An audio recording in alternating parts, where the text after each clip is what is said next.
Estamos de volta aqui com o nosso Economia e Agora, abraçando a você que está acompanhando o nosso programa em Uberaba e Uberlândia, no Triângulo Mineiro, você que está acompanhando a nossa programação em Governador Valadares, na região leste de Minas, Ipatinga, no Vale do Aço, Juiz de Fora, na Zona da Mata, Belo Horizonte, Contagem, Betim, Nova Lima, Sabará, turma da região metropolitana. Você também pode acompanhar o nosso programa no youtube.com/canal Viver Brasil. Quem está aqui comigo é o advogado Felipe Cardoso. A gente está conversando sobre os golpes. Doutor, LGPD, a Lei de Proteção, né, dos Dados, de alguma forma foi falado muito, se propagou bastante, eficaz ou não?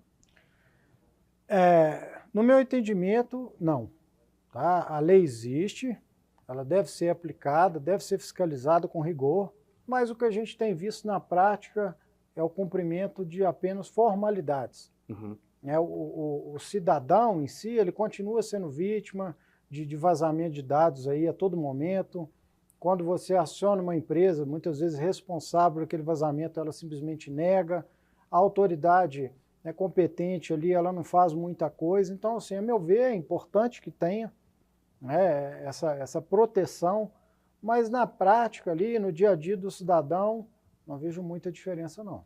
E a gente pode dizer, ao não ver tanta diferença numa lei que pode proteger os dados, e a gente percebeu também, né, desde aquele vazamento da Serasa, que nada foi feito, né? Não aconteceu nada, a gente teve os dados todos vazados, e aí e parece que as empresas, elas meio que, elas entenderam que o processo é tão difícil se proteger contra os golpes, que elas já têm, parece que um caixa para fazer negociação para pagar uma multa para o golpe. Eu, há muito tempo, há 10 anos, eu fui, uma empresa pegou os meus dados, fez uma conta de telefone, e a partir da minha conta de telefone, eu fui parar no nome do Serasa e tudo mais. Vai saber o que esses caras fizeram de crimes ali a partir disso.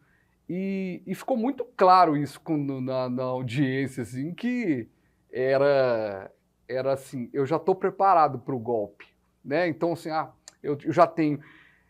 Dá a impressão, é uma impressão errada, mas a gente tem, as empresas meio que estão jogando a toalha, às vezes. Tem empresa jogando a toalha no que diz respeito a essa proteção?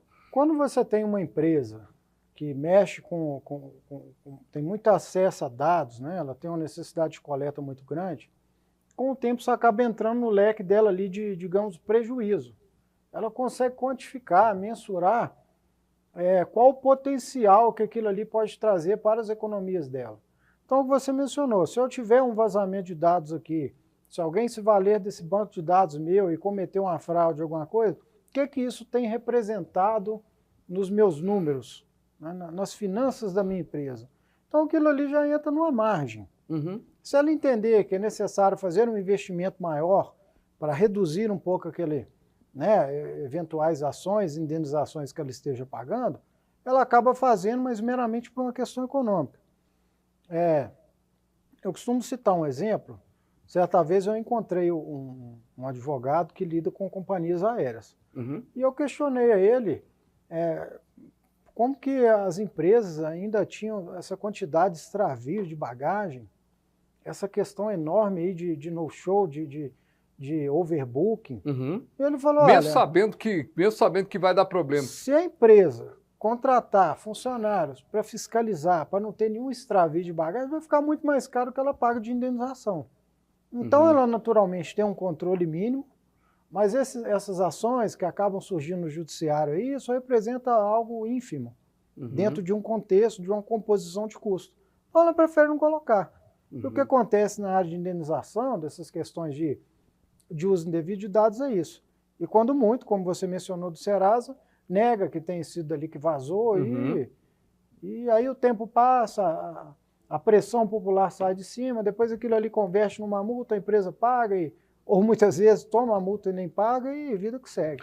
O que aconteceu recentemente com o Facebook até é uma coisa gritante, né? O Facebook, ele faz tem uma revelação de vários dados, Não sou responsável pelos... Como não? Se você tem um banco de dados que a cada momento tem um dado ali importante, a gente, de certa forma, os dados eles sempre foram muito valiosos, né? Empresas pagavam caríssimo por CDs, DVDs, por dados. E quem vai dizer que uma empresa grande como o Facebook não vendeu esses dados também? Ele não negou que também tenha sido isso. Ou seja, quando a gente tem os dados tão importantes, a gente tem como se preservar, doutor? Ou a gente também está num mar aí a esmo? Ter como preservar tem, mas hoje em dia no mundo digital é muito difícil. Uhum. Vamos dar um exemplo aqui. Você está fazendo uma transação, está alugando um imóvel, está comprando um carro, qualquer coisa. Vai fazer um cadastro em algum lugar, a pessoa me manda seus documentos por WhatsApp. Você mesmo disponibiliza aquilo ali, correto? Para um amigo, para alguém que você está fazendo uma transação, e aí dali ele encaminha para aqui, para ali, e aquilo ali já está circulando. Você passa a não ter mais. Já virou algo... O controle. Para onde foi parar uma foto? Se você bate uma foto de um documento seu, ela pode circular rapidamente o mundo inteiro. Seus dados estão ali, seu CPF, sua identidade, o dia que você nasceu, está tudo. Seu comprovante de residência, então é difícil realmente você rastrear isso daí. Uhum. Caiu na rede, já era. Pois é, e aí a gente tem uma questão que o golpista, a gente está falando muito da internet e tudo mais, o golpista ele pega, a gente já falou no primeiro bloco, né, aquele cara que tem a ânsia, vou depositar, vai render muito dinheiro, né? Então vou depositar 50, o cara vai me dar 500 por mês. Não vai dar certo nunca, mas o cara acreditou naquela história e tudo mais. Agora, como foi destacado, né? O falso emprego dói, né? Porque o cara, ele tem uma expectativa do falso emprego, de ter um emprego, e de repente aquilo tudo é falso. E aí, uma dica que eu já dei aqui no programa, quando a gente falou de outras vezes, é que nada que vem muito fácil é bom, não. Agora, pagar para ter um emprego, não existe isso, não, doutor? Não existe. Tem coisas que não tem jeito, eu acho que tem que ficar no beabá mesmo, né? Assim, eu vou te dar uma vaga de emprego, você vai trabalhar no Canal V Brasil a partir de amanhã, mas você tem que me depositar R$3.000 hoje, R$3.000 amanhã. Não existe isso. Não existe. É a questão da facilidade. A fraude, ela ocorre muitas vezes dessa vulnerabilidade da vítima. A pessoa já sabe aonde ele quer tocar. Então, o falso emprego, a pessoa está ali há meses, anos, passando aperto financeiro, precisando de um trabalho. E aí onde chega, às vezes, um anúncio em rede social. Um salário bacana, uma facilidade para trabalhar em casa, para trabalhar online. E aí é onde tudo começa. A pessoa vai ali, acredita naquilo ali, vai sendo induzida, porque se tem uma coisa que fraudador não é bobo. Eles têm um dom de persuasão, uma lábia para estruturar o golpe muito bem. Então é preciso ter muita atenção onde você está entrando para que você não seja vítima.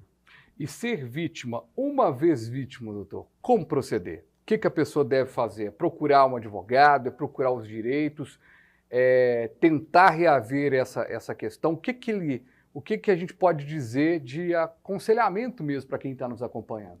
Em primeiro lugar, é resguardar a prova, né? Aquela conversa que você teve, o e-mail que você recebeu, enfim, tudo que você combinou ali, por assim dizer, com os fraudadores. Você deve registrar um boletim de ocorrência para que, a partir de então, as autoridades façam as investigações necessárias e, claro, procurar um advogado para que você possa verificar se juridicamente existe algo que possa ser feito no seu caso, para tentar resgatar os seus direitos aí. Enfim, nem sempre é possível, mas isso quem vai poder te passar naturalmente é quem tenha um conhecimento sobre o assunto. O índice de pessoas que recorrem na justiça é bom? Grande, doutor? Tem gente que acaba esquecendo, deixando para lá. O que faz com que essas empresas, vai deixando, vai tocando o barco. O brasileiro tem muito isso também, né? Tem. Deixa esse trem para lá, quer brigar também não, tal. Ou seja, tem isso? Existe. Eu não tenho, assim, concretamente esses dados, porque o que chega para a gente... É exatamente um problema. Já chega o problema. Então, assim, a cada cliente que chega, quantos deixaram de buscar? Exato. A cada vítima aí do golpe do falso emprego, quantos não deixaram de buscar uma orientação técnica adequada? Uhum. E quando se fala em golpes, principalmente os de baixo valor, a pessoa às vezes acaba tendo tanto problema para reaver aquilo ali, que ela acaba deixando de lado. Uhum. Então eles ganham no volume. É R$ 200 de um, é 500 de outro, 1.000, que você fala, não vou correr atrás disso não. Eu tenho meu trabalho, eu tenho meu emprego, eu vou ter que procurar um advogado, ficar o dia inteiro na delegacia para registrar uma ocorrência, e acaba deixando isso de lado. E aí, no deixar de lado, as empresas acabam não investindo tanto em segurança, não investindo tanto em serviços que façam aí o atendimento para as pessoas, e a gente tem um golpe constante, a coisa vai acontecendo, vai tendo uma questão cíclica mesmo. A gente falou sobre como a pessoa procurar, né, buscar um advogado para ter aí os seus direitos, buscar também, né, entender que as coisas não são tão fáceis, os documentos não tão fáceis. Agora, tem coisa que a gente vai sair desse papo com a pulga atrás da orelha, né? Porque WhatsApp, tá aí, todo mundo está usando. A gente combinou a entrevista como? WhatsApp.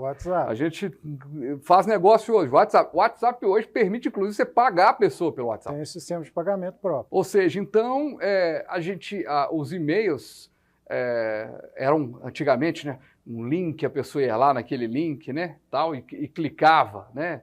E hoje o WhatsApp, ele chega e você está ali num grupo, a coisa vai disseminando. A gente tem que tomar, apesar de tudo, tentar buscar o cuidado ao máximo possível, doutor. Ou seja, mesmo numa atmosfera como o WhatsApp, a gente tentar bloquear determinados problemas, tentar eliminar determinadas pessoas que, de repente, mandam links suspeitos, tentar se fechar de algum jeito? Se fechar e, infelizmente, ter uma atenção constante. Para você ter uma ideia, essa semana eu quase fui induzido a cair num golpe, não é mesmo? Há pouco tempo eu tinha procurado uma nova internet para o meu escritório e não tinha disponibilidade. Então deixei meu cadastro, meu telefone e meu e-mail. E essa semana retrasada, se não me falha a memória, eu recebi um link, né, da empresa, lá com o símbolo da empresa no WhatsApp, dizendo que foi disponibilizada a internet na minha área. Olha só. Só que quando eu verifiquei o WhatsApp, as grandes empresas, hoje em dia, elas têm o WhatsApp certificado. Exato. Que é aquele símbolozinho, né, de conta verificada. Isso. E o primeiro ponto eu já vi, opa, não tem. Então, quando eu vi que não tem, eu já fiquei alerta, mas eu já estava quase clicando no link. Correto? Então, eu peguei e fiz o quê? Fui lá na internet, verifiquei o número de atendimento que a empresa utiliza e não tem nada a ver com aquele link. Que coisa, né? Depois eu peguei, através de um outro aparelho, de um outro navegador, e cliquei no link. E eu caí numa página idêntica à da empresa para que eu fizesse o pedido, inserisse meus dados e, claro, os dados do meu cartão de crédito. Se eu tivesse inserido esses dados ali, eu seria vítima de um golpe, né? Eles iam passar algum valor, nem que fosse o valor inicial ali da transação, de uma taxa qualquer, e eles iam levar. E o cara da internet não ia chegar nunca lá para instalar a internet. Exatamente. Então, assim, são vazamentos. Como que esse povo soube que eu estava interessado na internet? Correto? Exato. De alguma forma, ele se vazou e caiu ali. Então, é atenção constante, não tem outro jeito. Todo dia, toda hora pode acontecer. E lembrar do pai e da mãe falando assim, ó, conversa com estranho não, cuidado aí, né? O pessoal lá de Tombos lá, né? Fica ligado. Fica ligado. Doutor, obrigado, viu? Mais uma vez pela presença aqui no programa. A gente falando desse assunto, que é um assunto que deixa mais... por mais que a gente discuta ele aqui por muito tempo, a gente tem aí uma nuvem de dúvidas no ar, né? Porque a gente está num mundo em que as coisas... O mundo está meio doido, né? O mundo já está meio perdido, né? As pessoas querem passar por cima do outro. Eu estava conversando esses dias aqui com uma especialista em seguros, né? Estava brincando aqui fora do ar. Seguro de vida, por exemplo, tem gente matando o outro para pegar seguro de vida. Ou seja, tem golpe de tudo quanto é tipo. Nós falamos um pouquinho aqui de golpe. Tem golpe para tudo quanto é jeito. E a gente tem mesmo que continuar aí atento. Precisamos ser atentos e fortes e seguir em frente. Obrigado, viu? Isso aí, eu que agradeço. Doutor Felipe Cardoso, advogado, esteve aqui com a gente. E você também que esteve aqui com a gente, muito obrigado, viu? A gente levando esse conhecimento para você. Leve essa informação aqui. Toma cuidado, viu, gente? Cuidado mesmo, porque tem bandido aí à solta aos montes. E a gente volta numa próxima edição do nosso Economia. E agora?